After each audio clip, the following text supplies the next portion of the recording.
The jingle bell has such like a distinct sound.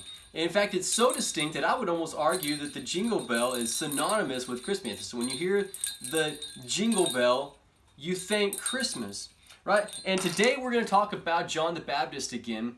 And John the Baptist is almost like the jingle bell to Jesus, right? That his whole life mission was about announcing the coming of Jesus. And what we're going to find out in verse 27 is what drove him to this was the spirit of humility that he found when he saw just an infinite amount of worth in Jesus.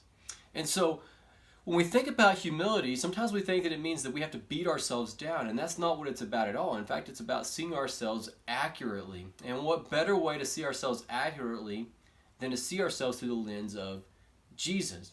And that's what John the Baptist did.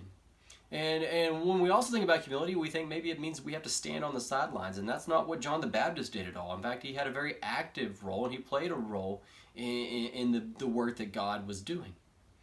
And so maybe God has something for you to do as well. And so today I'd love you to be thinking about this idea of humility as you go through this devotional and you look at John's example, that you be thinking about what areas in my life is God calling me to be more humble, that I need to see myself more accurately. I'm not seeing myself very well. Lord, help me see that.